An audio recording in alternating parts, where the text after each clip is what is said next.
Have you ever dreamed of getting away with the perfect crime? Of executing a plan so audacious, so flawlessly simple, that you could literally vanish into thin air, leaving the world's most powerful law enforcement agency clutching at nothing but smoke? In 1971, one man did just that, leaping from a commercial airliner with a fortune in cash and disappearing into American folklore forever. He bought a ticket under the name Dan Cooper, but we know him as DB. Cooper. Our story begins on the afternoon of November 24th, 1971, the day before Thanksgiving. At Portland International Airport, a man in his mid-40s, described as nondescript and polite, approached the Northwest Orient Airlines counter. Dressed in a dark business suit with a black tie and a white shirt, he purchased a one-way ticket to Seattle for Flight 305. He paid in cash and gave the name Dan Cooper. He was just another face in the holiday travel crowd, utterly unremarkable. Shortly after the Boeing 727 took off, Cooper, seated in the rear of the aircraft, ordered a bourbon and soda. He then calmly passed a note to a flight attendant named Florence Schaffner. Believing it was just another lonely businessman's phone number, she initially slipped it into her pocket. Cooper leaned closer and said, "Miss, you better look at that note. I have a bomb."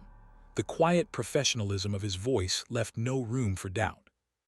Schaffner's blood ran cold as she read the note, written in neat, all-capital letters. It confirmed his claim of having a bomb in his briefcase and listed his demands: $200,000 in unmarked $20 bills and 4 parachutes, 2 primary and 2 reserve. He was calm, articulate, and shockingly polite. He had taken control of a commercial airliner, and his reign over the skies of the Pacific Northwest had begun with a quiet, terrifying whisper. The flight attendant immediately informed the captain. The airline's president, Donald Nyrop, authorized the full cooperation with the hijackers' demands, prioritizing the safety of the 36 passengers and 6 crew members. On the ground, the FBI scrambled to assemble the money and parachutes. For the next 2 hours, Flight 305 circled Puget Sound, burning fuel while the authorities on the ground worked feverishly to meet the demands of the mystery man in the back of the plane. During this time, Cooper remained unnervingly calm. He ordered another bourbon, paid for it, and even tried to tip the flight attendant. He was described by the crew as thoughtful and well-spoken, never cruel or agitated. He pointed out landmarks to the crew as they circled, including Tacoma, Washington. It was a bizarre, almost surreal scene, a polite and considerate conversation happening under the threat of a violent explosion, thousands of feet in the air. Upon landing at Seattle-Tacoma Airport, Cooper's instructions were followed to the letter. The plane was parked in a remote, brightly lit section of the tarmac.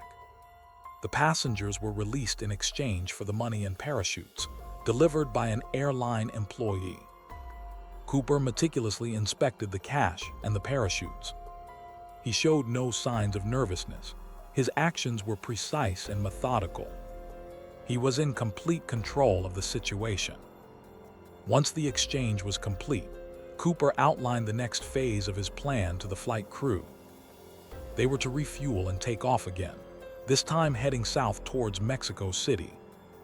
He specified a unique and dangerous flight configuration. They were to fly at a low altitude of 10,000 feet, with the landing gear down and the wing flaps at 15 degrees. Most critically, he demanded that the rear air stairs of the 727, a unique feature of that aircraft, remain lowered and unlocked. The pilots protested, explaining that flying with the rear stairs down was incredibly dangerous and not standard procedure. Cooper was adamant.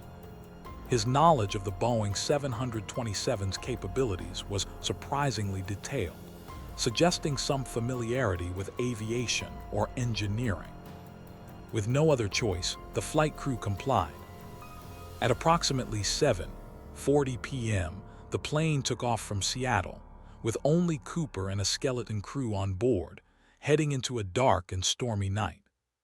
Shortly after 8:00 p.m., somewhere between Seattle and Reno, Nevada, a warning light flashed in the cockpit, indicating that the aft air stairs had been opened.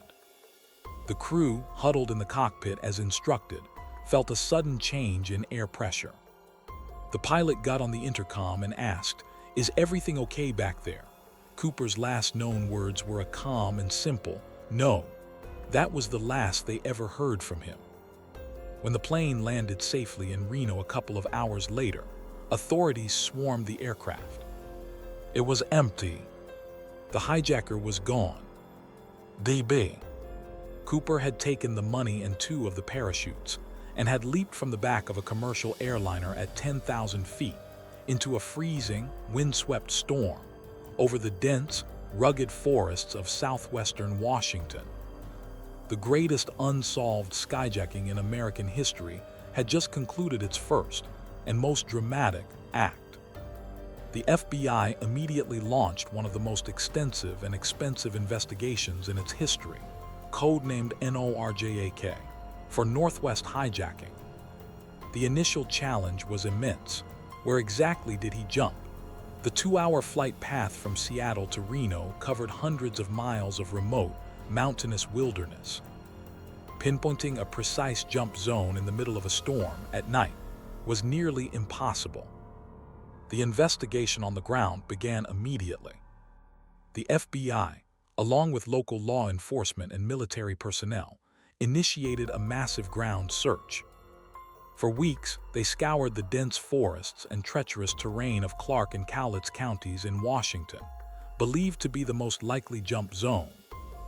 Helicopters buzzed overhead, while search teams on foot battled thick undergrowth and harsh winter conditions, but found absolutely nothing. The FBI processed the plane for every possible clue. They found 66 unidentified latent fingerprints, but none have ever been matched to a suspect. Cooper had left behind his black clip-on tie, a tie clasp, and 2 of the 4 parachutes. He had also chain-smoked Raleigh cigarettes, leaving 8 cigarette butts in the ashtray. These few items were the only physical evidence left behind by the ghost who called himself Dan Cooper. The media, through a reporting error, mistakenly began calling the suspect DB. Cooper, after the FBI questioned a man with that name in Oregon, who was quickly cleared. The moniker, however, stuck, and it became the legendary name for the Phantom Skyjacker. The FBI released a composite sketch based on the crew's descriptions, creating an iconic image of a man with dark sunglasses and a determined jawline that would be recognized for decades. The investigation spread nationwide.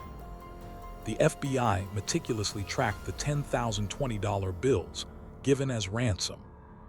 The serial numbers were distributed to banks, casinos, and law enforcement agencies around the world, with the hope that Cooper would eventually spend some of the money and give away his location. For years, the FBI waited for one of those marked bills to surface, but the money trail remained completely cold. The parachutes themselves became a key area of inquiry. The FBI tracked down the main parachute he used to accompany in Seattle. They learned it was a civilian parachute, a Pioneer brand C9 canopy.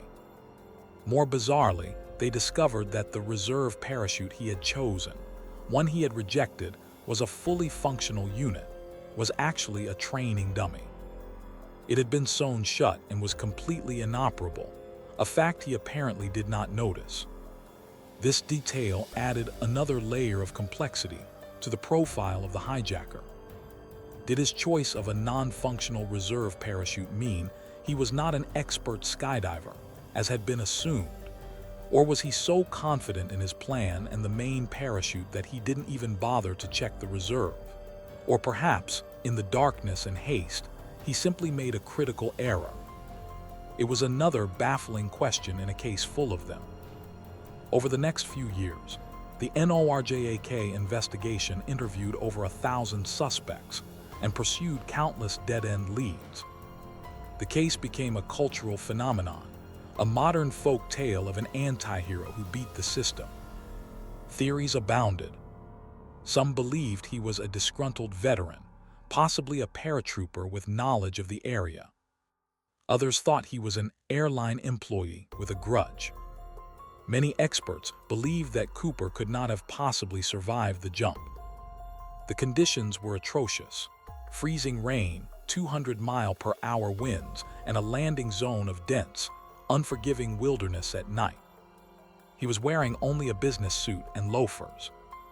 The odds of surviving the jump, let alone the landing and the subsequent trek out of the wilderness, were astronomically low. For many, the most likely outcome was that he died on impact. Yet despite extensive searching, no body, no parachute, no briefcase, and no money was ever found in the presumed landing area. The forest held its secrets close. The complete lack of evidence of his demise was as puzzling as the lack of evidence of his survival. The case remained frozen in time, a perfect stalemate between possibility and probability for nearly a decade. Then in February of 1980, the case broke wide open. An 8-year-old boy named Brian Ingram was on a family vacation, digging in the sand on the banks of the Columbia River at a place called Tina Bar, about 20 miles southwest of the likely jump zone.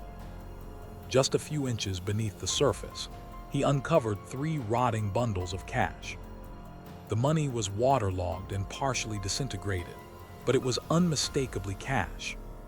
When the FBI was called in, they confirmed the unbelievable. The serial numbers on the bills matched the ransom money given to D.B. Cooper 9 years earlier. A total of $5,800 was recovered.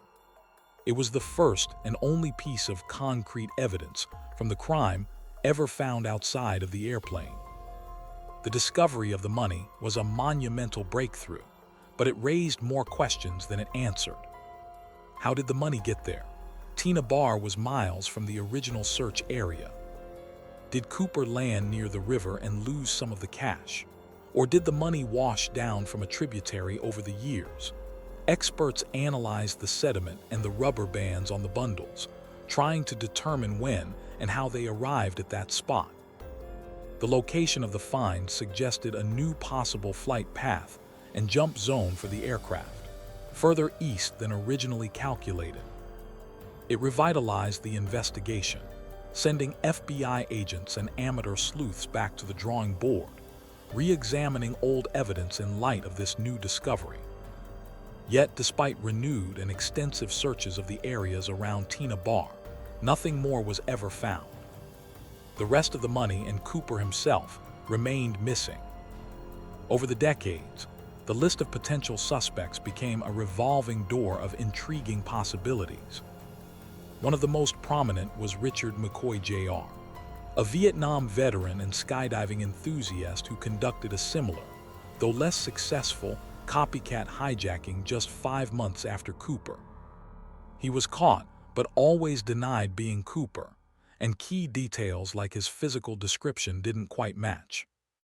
Another suspect who gained notoriety was Dwayne Webber, a World War II veteran who, on his deathbed in 1995, confessed to his wife, "I am Dan Cooper." His wife later connected several details of his life to the case, including a past knee injury that could have been sustained during a rough parachute landing, and a trip to Seattle shortly before the hijacking. The FBI, however, could not conclusively link his DNA to the evidence from the plane. The few clues left on the plane have been subjected to decades of analysis.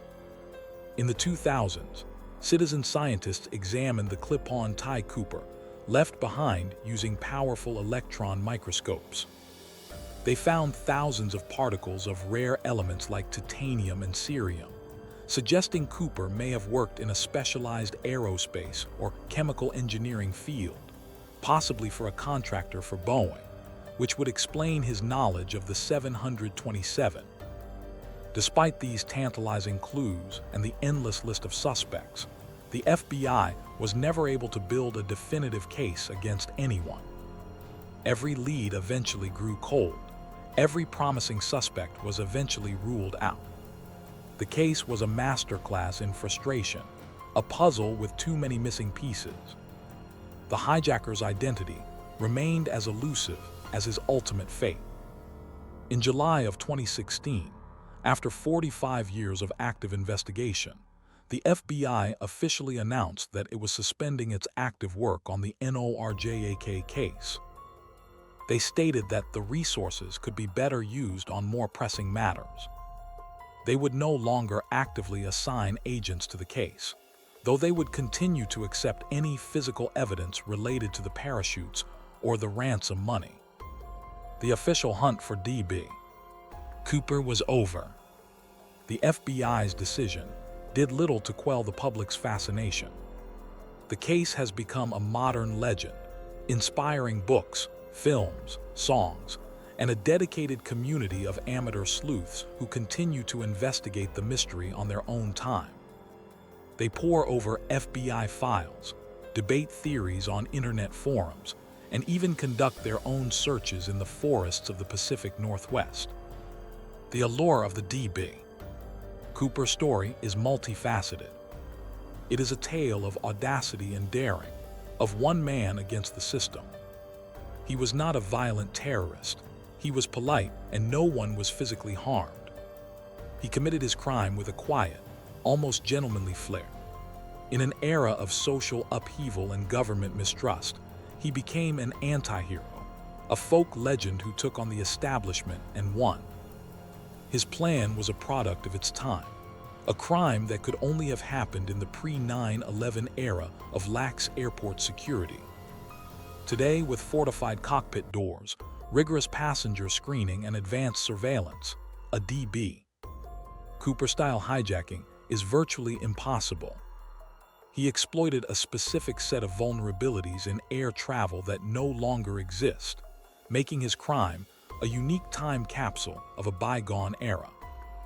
So what truly happened to him? Did he survive the jump, hide the money, and seamlessly re-enter society, living out the rest of his days in anonymous freedom?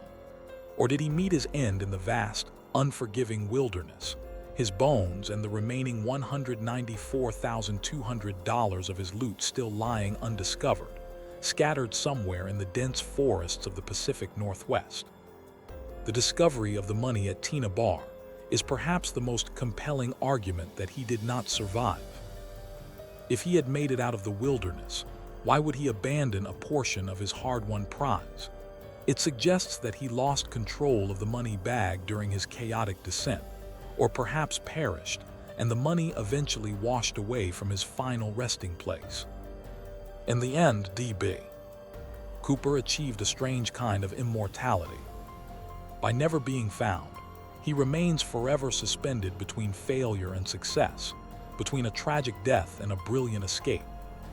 He is the man who jumped out of a plane and into a legend, leaving behind a few meager clues, a bundle of rotting cash, and the most captivating, enduring, and perfect unsolved mystery in the annals of American crime.